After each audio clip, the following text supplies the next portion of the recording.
J'ai sous les yeux un texte qui soulève une interrogation, une question à laquelle nous ne pouvons répondre en groupe, mais uniquement de manière individuelle. Cela se trouve dans une épître que l'on qualifie souvent de très pratique. Il s'agit de l'épître de Jacques, au chapitre 4, verset 14. Intéressons-nous d'abord au verset 13. « À vous maintenant qui dites « Aujourd'hui ou demain nous irons dans telle ville, nous y passerons une année, nous trafiquerons et nous gagnerons. » Qu'est-ce que votre vie? Vous êtes une vapeur qui paraît pour un peu de temps et qui ensuite disparaît. Savez-vous ce qui existait sur terre avant l'apparition d'Adam? Cet élément a été retiré et se trouve désormais dans les cieux. Cela dit, il pourrait éventuellement revenir sur terre. Il s'agit de l'arbre de vie. Cet arbre de vie était déjà présent bien avant qu'Adam ne fasse son entrée dans le jardin. On nous indique que l'arbre de vie se trouve dans un autre jardin, le paradis de Dieu. Notre question. Ce matin est un sujet d'étude absolument fascinant, et vous ne serez jamais confronté à une question plus ardue que celle posée par ce texte. Qu'est-ce que votre vie? Notez qu'il n'est pas mentionné. Qu'est-ce que la vie? Si c'était le cas, personne ne pourrait y répondre. Il ne demande pas non plus « qu'est-ce que notre vie ?» Sinon, nous pourrions amalgamer toutes nos réflexions. Il demande « qu'est-ce que votre vie ?» Et il apporte une réponse ici même dans le texte. Vous êtes une vapeur qui paraît pour un peu de temps. Trois grandes questions traversent l'existence. Les enfants se demandent « d'où est-ce que je viens ?» À un certain point, il sera nécessaire de leur donner la bonne réponse, car si vous ne le faites pas, quelqu'un leur fournira une réponse erronée. Peut-être qu'à votre âge actuel, vous vous demandez « pourquoi suis-je ici ?» Et lorsqu'on avance un peu plus sur le chemin de la vie, comme c'est mon cas, on se pose la question « où vais-je aller après ce lieu-ci » Il y a de la sorte trois questions fondamentales concernant la vie. D'où est-ce que je viens? Pourquoi suis-je ici? Et où vais-je après ce lieu? En réfléchissant aux différentes perspectives qui ont été avancées sur ce sujet, l'une d'entre elles, formulée par Francis Henry Light, affirme que la vie, dans le meilleur des cas, est très brève. Comme la chute d'une feuille, comme la liasse d'une gerbe, soyons à l'heure.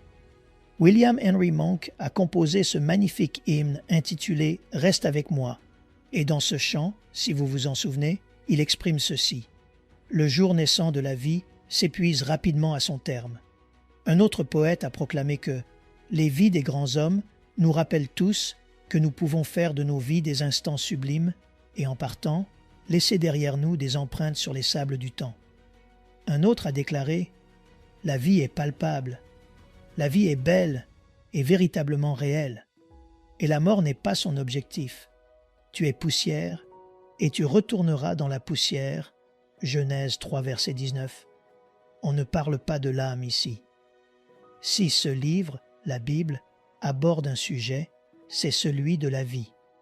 On entend souvent dire « la vie n'est pas juste, la vie est injuste ». Un homme dira que la vie est un festin, un autre qu'elle est un jeûne. Un autre encore que la vie est un paradis. Un dernier que c'est une prison. La question posée ici est très précise. Elle est peut-être très personnelle et très douloureuse. Pourriez-vous répondre à cette question? Qu'est-ce que votre vie? Diriez-vous que c'est un échec? Qu'est-ce que votre vie? Diriez-vous que c'est une réussite? Qu'est-ce que votre vie? Diriez-vous que c'est une déception? En réalité, c'est le contexte même qui nous le dit. La vie est comme une vapeur, comme la vapeur qui s'échappe de la bouilloire, on essaie de l'attraper et ce n'est que du vent. Dans tous les cas, lorsque la parole de Dieu fait référence à la vie, c'est-à-dire à la vie physique, elle est comparée à quelque chose de très éphémère. Elle est comparée, par exemple, à la navette d'un tisserand. Elle est comparée à une tente que les hommes plient et déplacent dans la nuit. Matthieu 6, verset 30, compare nos vies à l'herbe des champs qui existe aujourd'hui et qui demain sera jetée au four. Il y a un adage presque devenu facétieux à force de répétition, utilisé par de nombreux chrétiens. Une seule vie qui passera vite seule restera ce qui est fait pour Christ. C'est précisément ce que le poète n'a pas dit. Ce qu'il a déclaré, c'est « Une seule vie qui passera vite, seul restera ce qui est fait pour Christ. Et sur mon lit de mort, je serai dans la joie si le feu de ma vie a pu brûler pour toi. » Encore une fois, il est aisé d'affirmer que les choses de la terre s'obscurciront étrangement. On se sent très pieux en le disant, mais on sait que quand nous arriverons dans l'éternité et que nous regarderons en arrière, les choses de la terre sembleront bien sombres. Nous découvrirons probablement que nous avons agi aussi charnellement que ceux qui, à l'extérieur, dansent et convoitent ce soir. Nous essayons de reconstituer Humpty Dumpty. Quand j'étais petit, je me demandais à quoi cela se référait. Je n'ai jamais trouvé de réponse à cette question. Humpty Dumpty est une comptine pour enfants. C'est un œuf qui tombe d'un mur et se brise en 1000 morceaux. Et tous les cavaliers du roi et tous les hommes du roi ne peuvent pas remettre Humpty Dumpty ensemble. Ou l'argument classique que tout le monde peut faire des œufs brouillés, mais qui peut les débrouiller. Les hommes ont essayé de gérer la vie, de la diriger. Ils ont quelque part considéré que si l'on améliore un environnement, on produira de meilleurs individus, ce qui n'est pas vrai. Personne ne tourne en rond plus que les politiciens. Je me souviens de la Première Guerre mondiale, du moins de la période précédant cette guerre. Je ne suis donc pas si jeune. Il y avait un groupe d'hommes à l'époque, dont George Bernard Shaw, qui a écrit une pièce captivante intitulée Pygmalion, qui ne lui a pas été profitable. Alors ils en ont changé le nom en My Fair Lady, et cela lui a rapporté des millions après sa mort. Ce George Bernard Shaw s'est associé à un groupe d'hommes connus sous le nom de socialistes fabiens. Parmi eux se trouvait H.G. Wells, qui était leur porte-parole principal, Aldous Huxley et d'autres intellectuels notables. Ils ont soudain réalisé qu'ils devaient résoudre le problème de l'inégalité, de l'injustice, trouver un moyen de vider les prisons pour faire de ce monde une utopie. Après tout, le christianisme a 2000 ans, ont-ils dit, et cela n'a pas trop bien fonctionné. Par conséquent, nous n'avons pas besoin de l'Église, nous n'avons pas besoin de la Bible. Du coup, ils ont commencé à énumérer les choses dont ils n'avaient pas besoin. En 1912, 2 ans avant la Première Guerre mondiale, ces personnes ont esquissé leur philosophie et ce qu'elles allaient faire. Elles avaient l'intention de niveler les collines de la richesse, de combler les vallées de la pauvreté et de redresser ce qui est tordu. Ils ont affirmé qu'ils pourraient créer une nouvelle race d'hommes par des processus intellectuels et biologiques. Ils n'ont pas parlé de repentance ni de péché, tout cela était trop théologique. Ils ont parlé de l'adéquation du matérialisme, de l'inévitabilité du progrès et de la suffisance de l'homme. Pendant 2 ans, ils ont prétendu pouvoir créer une utopie, une nouvelle terre à défaut d'un nouveau ciel, dont nous n'en avons pas besoin. Ils ont rassemblé les gens autour d'eux et ont fièrement brandi de petites pancartes proclamant « L'utopie est proche et nous allons tout réaliser ». Eh bien, le Kaiser en Allemagne avait une autre idée et a chamboulé leur château de cartes. 2 ans après leur déclaration, la Première Guerre mondiale a éclaté, de 1914 à 1918. Les 20 années de 1918 à 1939 ont été parmi les plus belles années pour l'Église, mais elle les a manquées. En 1939, un autre individu est arrivé.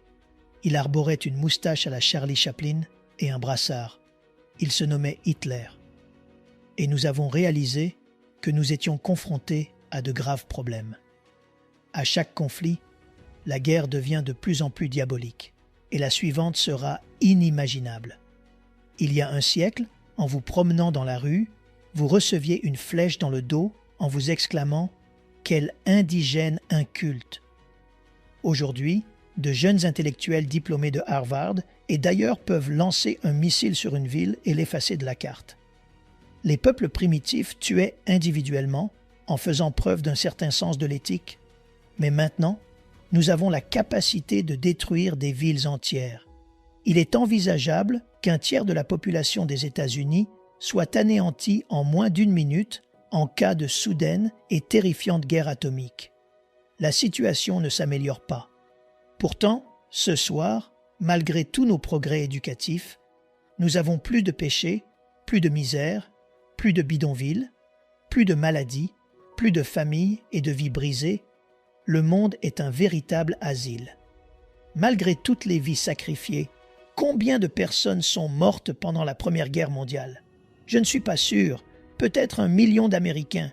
Et juste après cela, 16 millions de personnes ont péri lors de la pandémie de grippe qui a balayé la planète. Ensuite, nous avons eu une période de répit. Puis, à 7h moins le quart, le 5 août 1945, un homme à bord d'un avion a appuyé sur un bouton pour larguer une bombe qui a tué environ 100 000 personnes, laissant environ 300 000 survivants, parmi lesquels un grand nombre sont devenus aveugles et paralysés. On pourrait penser que de tels événements donneraient matière à réflexion aux politiciens, n'est-ce pas? Mais non. Que font-ils sinon dilapider de l'argent, agiter des promesses illusoires devant nos yeux, alors qu'ils savent pertinemment qu'il n'y a aucun espoir? Vous savez, nous sommes censés apprendre de l'histoire. La seule chose que nous apprenons de l'histoire est que nous n'apprenons pas de l'histoire. Si tel était le cas, nous ne serions pas dans la situation déplorable dans laquelle nous nous trouvons aujourd'hui. Mais voyez-vous, lorsque ce sanguinaire Hitler a commencé à raser villes et pays, je me souviens de ma déambulation dans les rues de Sheffield, où les gens collaient tous leurs oreilles aux portes et aux vitrines des magasins de radio, à l'écoute des nouvelles. Et quand quelqu'un demandait « Quelles sont les nouvelles ?», tout le monde lui faisait signe de se taire. « Chut, Churchill est en train de parler ». C'était le vieux Churchill avec son insulte célèbre, qualifiant les Allemands de « Hun ». Ils ont balayé Paris et se dirigent vers la côte française, et ils viendront ici, mais il assurait que nous les combattrions avec des bouteilles s'il le fallait. Nous les combattrions avec des bâtons.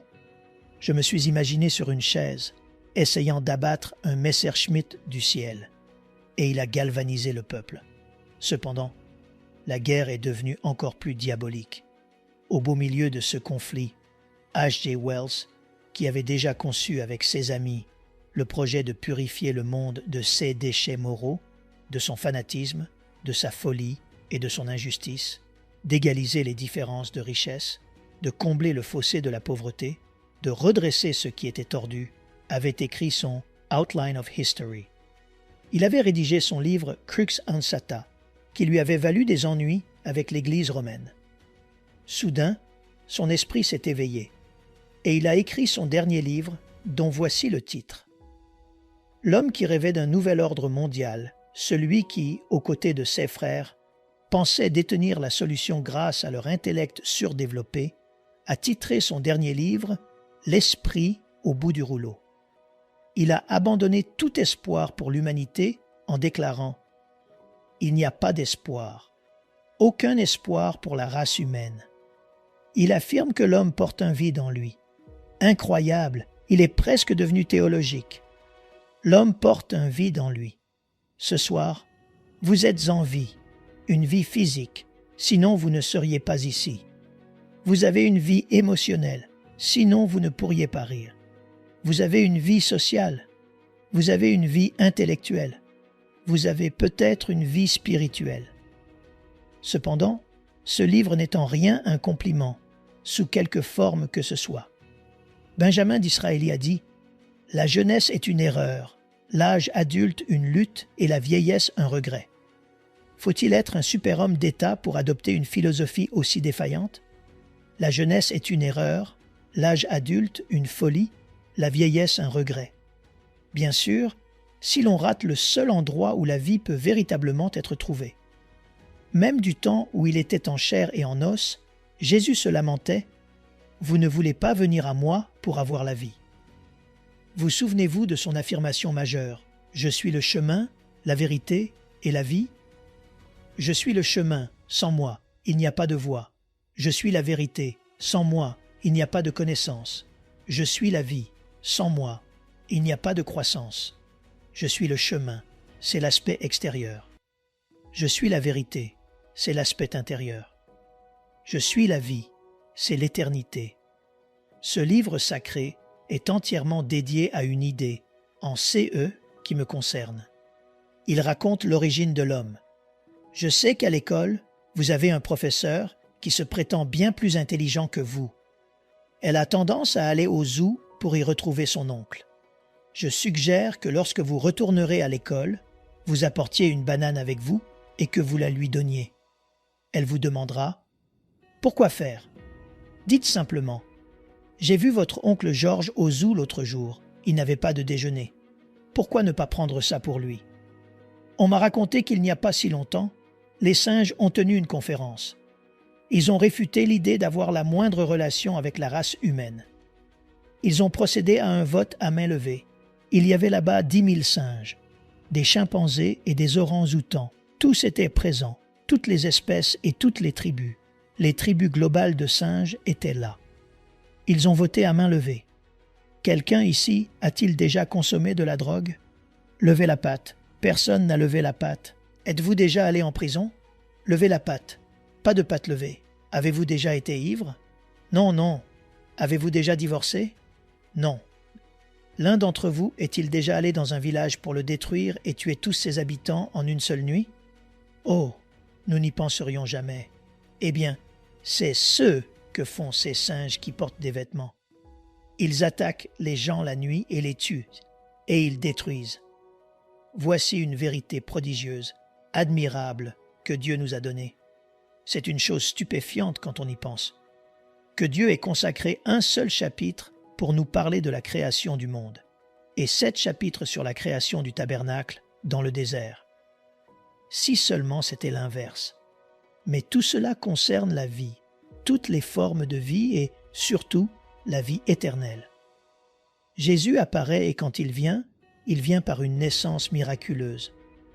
Vous le savez très bien, mais dans d'autres pays, ils ne le savent pas si bien, que, d'une certaine manière, bien que les cieux des cieux ne puissent contenir Dieu, la divinité incarnée, notre Dieu réduit à son essence, s'est fait homme de manière insondable. Il a délaissé sa gloire et l'a enveloppé dans notre chair, pour reprendre les mots magnifiques de Charles Wesley. Ou encore l'hymne que nous chantons à Noël, « Hark the herald angels sing ». Il renonce à sa gloire, gloire au roi nouveau-né, né pour que l'homme ne périt plus, né pour élever les fils de la terre, né pour leur offrir une seconde naissance. Voyez l'homme de ce monde, l'homme qui assemble quelques bouts de métal, y fait asseoir quelqu'un, qui appuie sur un bouton et lance des projectiles, et qui marche sur la lune, croit qu'il est bien au-dessus de tout ce qui a trait à la Bible, que tout est émotionnel. Cet homme a toujours un maillon manquant dans sa vie. Il y a encore un espace dans sa vie que seul Dieu peut combler. Pour reprendre les mots d'Augustin, nous avons une place en nous, et Dieu nous a créés pour lui-même. Par conséquent, nous ne serons jamais comblés tant qu'il n'occupera pas cette partie de notre vie. C'est stupéfiant quand on y pense, que nous, les êtres humains, avec toutes nos défaillances, puissions devenir le domicile de Dieu par l'Esprit. Maintenant, nous avons la confrontation classique, selon moi. Voici un homme à la moralité irréprochable, l'un des plus grands érudits de sa génération. Peut-être qu'un jour, au milieu de la foule, il a été témoin de miracles. Peut-être qu'il est allé à une foire pour acheter du café ou autre, et il a entendu des gens dire « Vous savez, ce type a accompli des miracles stupéfiants. » Et toute la nation a été ébranlée par Jean le Baptiste, mais ce dernier n'a fait aucun miracle. Puis arrive Jésus, et il réalise miracle sur miracle, montrant qu'il domine la mort, la maladie, la folie, il expulse les démons de l'esprit des gens, il libère les captifs. Ce pharisien a dû se le répéter encore et encore. Année après année, il a récité Ésaïe 35, versets 5 à 6, annonçant que quand il viendra, « Oh, quand le Fils de Dieu viendra, quand le Messie viendra, alors s'ouvriront les yeux des aveugles, s'ouvriront les oreilles des sourds, alors le boiteux sautera comme un cerf, et la langue du muet éclatera de joie. » Savez-vous que cet homme, et les autres comme lui, ont célébré l'anniversaire de la Pentecôte année après année, et qu'ils ont accepté la Pentecôte alors qu'elle était vide. Ils se sont insurgés contre la Pentecôte lorsque Dieu a tenu parole et a déversé son esprit sur toute chair. Aujourd'hui, nous avons des gens qui sont très heureux de célébrer Noël ou Pâques, voire la Pentecôte, à condition qu'il ne se passe rien d'extraordinaire. Il s'agit de perpétuer une tradition. Le monde extérieur n'aspire pas à une nouvelle définition du christianisme. Il est prêt pour une nouvelle manifestation du christianisme. Et il y a une chose que la vie fait partout où elle se trouve. La vie engendre la vie. On ne peut pas aimer la théologie, on ne peut même pas aimer sa Bible, on ne peut aimer qu'une personne.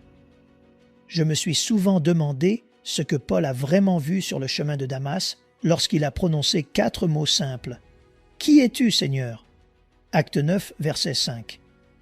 Si vous lisez cette phrase directement, elle n'a pas de sens. « Qui es-tu, Seigneur » En revanche, si vous la lisez ainsi, « Qui es-tu, Seigneur » elle prend un tout autre sens. Voici un homme à l'intelligence exceptionnelle. Un homme qui, dans tous les domaines où il se trouve, se positionne dans la catégorie la plus élevée. C'est un Hébreu parmi les Hébreux, c'est un pharisien parmi les pharisiens. Il est de la tribu de Benjamin, il est de la lignée d'Abraham, il a accompli la loi. Il a dit « irréprochable » à l'égard de la justice de la loi. Philippiens 3, verset 6. Pourtant, il parcourt ce chemin de Damas en proférant des menaces, le cœur plein de haine et de colère. Vous parlez d'un miracle de la grâce de Dieu. Cet homme avait assassiné des gens, comme le raconte le 26e chapitre des Actes des Apôtres. Il a détruit des familles, les a chassés dans des villes étrangères. Cet homme dont le corps, le cerveau était rempli de théologie et le cœur de haine, a écrit l'hymne le plus remarquable, le poème le plus sublime sur l'amour jamais écrit. Quand je parlerai les langues des hommes et des anges, si je n'ai pas la charité, je suis un airain qui résonne ou une cymbale qui retentit. Quand je livrerai même mon corps pour être brûlé, si je n'ai pas la charité, cela ne me sert de rien. 1 Corinthiens 13, versets 1 et 3, c'est ce qu'il était prêt à faire sur le chemin de Damas. Je pense que lorsqu'il est soudainement tombé de son cheval là-bas, il y avait un cavalier devant lui pour le protéger et un homme derrière, un à droite, l'autre à gauche. Un homme de sa stature ne se rendrait jamais à pied jusqu'à Damas. Et soudain, il tombe de cheval. Vous dites, il n'y avait que 4 personnes qui savaient. Étaient-ils les seuls témoins? Peut-être sur terre. Je veux vous affirmer que je suis convaincu que tous les démons de l'enfer observaient cet homme à ce moment-là, tout comme tous les anges du ciel. Les démons, parce qu'il était leur meilleur allié sur terre. Il ne craignait personne, il ne respectait personne. Il avait des lettres dans sa poche lui permettant de condamner à mort quiconque. Et soudain, Jésus a fait irruption dans sa vie. Auriez-vous imaginé que cet homme, agenouillé dans la poussière, avait en lui 14 épîtres? Si vous lui attribuez l'épître aux Hébreux, que je pense qu'il a écrite, auriez-vous pensé qu'il traverserait l'Asie mineure et établirait une douzaine d'églises, voire plus? Pensez-vous que cet homme, qui serait dans une prison insalubre où l'on ne laisserait pas entrer un chien aujourd'hui, écrirait à d'autres chrétiens comme il le fait, aux Colossiens, aux Philippiens, aux Éphésiens, ses lettres d'amour pour eux, et comme il le dit, « Réjouissez-vous toujours dans le Seigneur ». Je le répète, réjouissez-vous, Philippiens 4, verset 4. C'est lui qui aurait dû recevoir des lettres de réconfort de leur part, mais c'est lui qui leur envoie ces lettres. Pourquoi? Parce que, à mon avis, sur ce chemin de Damas, il a été transformé. La religion, la formalité, le ritualisme ont été bannis à jamais. C'est peut-être pour cela que Dieu a conduit certains d'entre vous ici, afin que vous puissiez vous retrouver seuls sous un arbre quelque part et dialoguer avec lui, pour savoir où il souhaite vous emmener. Après avoir passé 3 ans et demi dans le désert, il est transporté au 3e ciel. Puis il entreprend ce formidable pèlerinage. Pour moi, il a tout résumé lorsqu'il a dit « J'ai été crucifié avec Christ. Et si je vis, ce n'est plus moi qui vis, c'est Christ qui vit en moi. Si je vis maintenant dans la chair, je vis dans la foi au Fils de Dieu. Galates 2, verset 20. Si je vous demandais ce soir, êtes-vous sauvé? Vous répondriez oui, je suis sauvé. Quand une telle personne a prêché, j'ai été baptisé, etc. D'accord, vous êtes sauvé, mais de quoi êtes-vous sauvé? De l'enfer? Êtes-vous sauvé de l'amertume, de la convoitise, de la tromperie, du mensonge, de l'impolitesse, de la rébellion contre vos parents? De quoi êtes-vous sauvé? 90% des personnes dans ce pays ne sont pas sauvées. Elles prétendent l'être. Je suis allé à la messe et j'ai confessé mes péchés. Très bien, c'est ce que le prêtre a dit. Confessez vos péchés et vous les avez confessés. Savez-vous que cela a été fait dans toutes les églises catholiques du pays dimanche dernier? Un homme a besoin de plus qu'un simple pardon. Il a besoin de purification et il a besoin de plus que de la pureté. Il a besoin d'être habité. Et au-delà de l'habitation, il a besoin d'être transfiguré, transformé. Paul affirme que Christ vit en vous. Si je commençais ce soir et que je faisais le tour du premier rang en vous demandant « Christ vit-il en vous ?» que répondriez-vous? Vous diriez « Oh oui, il vit en moi. Oui, il vit en moi. Il dirige ma vie. Il m'oriente. Il me freine lorsque je m'emballe. Il m'encourage à avancer lorsque j'hésite. » Le miracle de la nouvelle naissance. Ce qui peut choquer avec la Bible, c'est que même si vous êtes d'une intelligence exceptionnelle, que vous inventez 1000 choses et que vous rédigez de grands livres pour une raison ou une autre, je pense ici à Lord Byron, contemporain de John Wesley.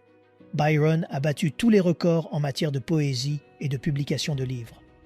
Les riches d'Angleterre possédaient une rangée entière de livres reliés en cuir pur, écrits par Lord Byron. Il a été reçu par tous les rois d'Europe. Il a visité les palais.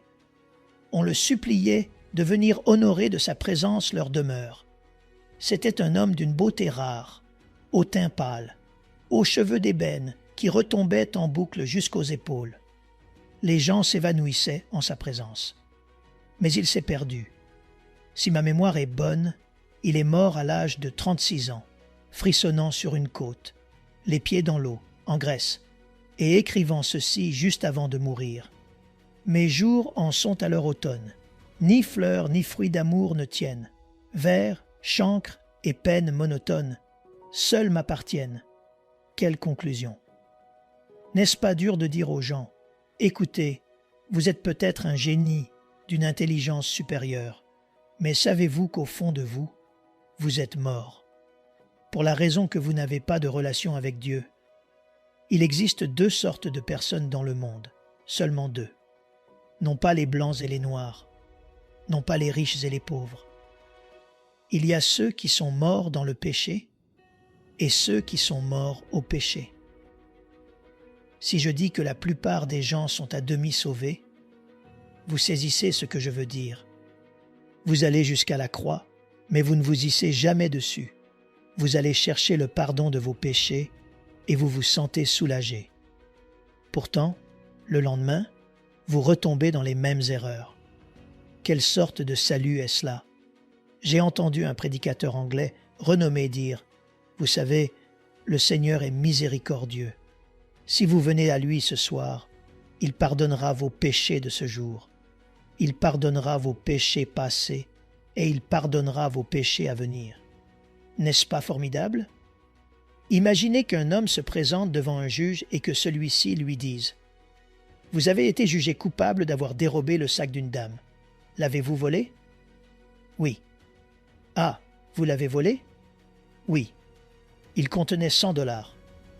Avez-vous déjà dérobé quelqu'un d'autre? Oui. J'ai un casier judiciaire. C'est la 345e personne que je dévalise. Le regrettez-vous? Oui, je suis navré. Ironique. Eh bien, dit-il, vous êtes pardonné. Je vous absous pour tous les sacs à main que vous avez volés par le passé, tout ce que vous avez volé aujourd'hui, et tout ce que vous volerez pour le reste de votre vie. Ne serait-ce pas merveilleusement absurde? Le problème avec la nouvelle naissance, c'est que lorsqu'un homme naît réellement de nouveau, lorsqu'il reçoit cette vie, il ne désire plus sa vie d'antan. Oh, je pense que personne ne l'exprime mieux que Paul. Dans Colossiens 3, verset 1, il dit « Si donc vous êtes ressuscités avec Christ, cherchez les choses d'en haut, où Christ est assis à la droite de Dieu. » Vous demandez aux gens « Êtes-vous sauvés ?» Eh bien, je ne suis pas vraiment sûr. Ah, imaginez que vous portez un sac de 50 kilos sur votre dos. Vous grimpez laborieusement une colline, vos genoux fléchissent et quelqu'un vous ôte ce fardeau. Vous parvenez au sommet de la colline sans le sac et l'homme vous dit « Hé, tu as perdu ton sac ?» Vous répondez « Je ne suis pas vraiment sûr. » Je pense que si quelqu'un se faisait enlever 50 kilos de son dos, il s'en apercevrait. De même, un individu comprend que le miracle de la nouvelle naissance n'est pas une simple transition intellectuelle. Jésus nous déclare « Vous étiez morts de par vos offenses et vos péchés, et il nous redonne la vie. Ainsi, nous apprécions ce que nous n'aimions pas, et nous réprouvons ce que nous aimions. » Paul nous déclare « Si donc vous êtes ressuscités avec Christ, recherchez les réalités, les choses d'en haut, où Christ est assis à la droite de Dieu. Affectionnez-vous aux choses d'en haut, et non à celles qui sont sur la terre. » Colossiens 3, versets 1 à 2. Allez, allez, allez, allez. D'accord, vous êtes sauvés. Cependant, je suppose que vous parlez davantage de baseball que de Jésus, n'est-ce pas? La semaine dernière, vous étiez plus captivés par le retour du jeudi que par le retour de Jésus. Et vous en avez discuté avec vos amis. Affectionnez-vous aux choses d'en haut, et non à celles qui sont sur la terre. Car vous êtes morts, et votre vie est désormais cachée avec le Christ en Dieu. Verset 3. Attachez-vous à ce qui est en haut. Rien n'est en bas, car vous êtes morts, et votre vie est dissimulée avec Christ en Dieu. Y a-t-il quelque chose de plus sensationnel que cela? Voilà où se trouve votre vie. Elle est en Christ, et elle est dissimulée en Dieu. Qu'allez-vous faire? Vous éclipser pour déguster un peu des futilités du monde? Êtes-vous conscient de votre besoin de distraction? Ou de celui de chacun d'entre nous? On a besoin de se divertir que lorsqu'on a perdu la joie du Seigneur. Quand nous n'avons pas de joie, nous avons besoin de divertissement, et quand nous avons du divertissement, nous n'avons pas de joie. Vous êtes morts et votre vie est dissimulée avec Christ. Maintenant, il affirme que si vous êtes ressuscités avec lui, tout ce qui concerne le passé est mort, et votre vie est dissimulée avec Christ en Dieu, pas quand je mourrai, mais dès à présent sur cette terre. Je dis adieu au monde, non pas avec larmes, mais avec joie, à tous ses plaisirs, à son faste et à son orgueil. C'est Paul qui l'exprime le mieux, comme il le fait habituellement lorsqu'il parle dans Galatès 6, verset 17, et qu'il dit « Que personne désormais ne me fasse de la peine, car je porte sur mon corps les marques de Jésus. » Moffat le traduit ainsi « Je porte sur mon corps les stigmates du Seigneur Jésus. Je porte sur mon corps les stigmates du Seigneur Jésus. » Il est beaucoup question de marques ici.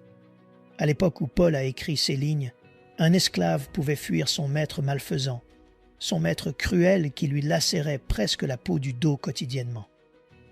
Il exigeait une journée entière de travail et ne lui offrait qu'à peine de quoi se sustenter pendant 1 heure. Cet homme parvient à s'échapper. La première chose qu'il fait, c'est de trouver refuge dans un temple où les sacrificateurs sont constamment présents. Du moins, ils y étaient toujours, peut-être pas constamment éveillés. Et les flammes de l'autel brillaient sans cesse. L'homme entre précipitamment, hors d'haleine, réveille un sacrificateur et lui implore « Marque-moi, marque-moi, au nom de quelque dieu ?» Et il y a différents fers pour le marquer.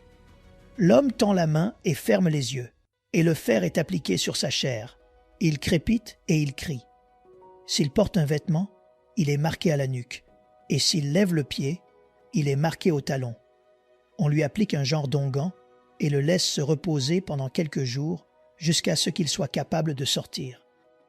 Il sort et, en se promenant dans la rue, son ancien maître l'aperçoit et dit à son ami « Marcus, voilà Aristarque, ramène-le ici. » Aristarque s'approche et son maître lui déclare Écoute, je vais te ramener et te fouetter comme jamais auparavant.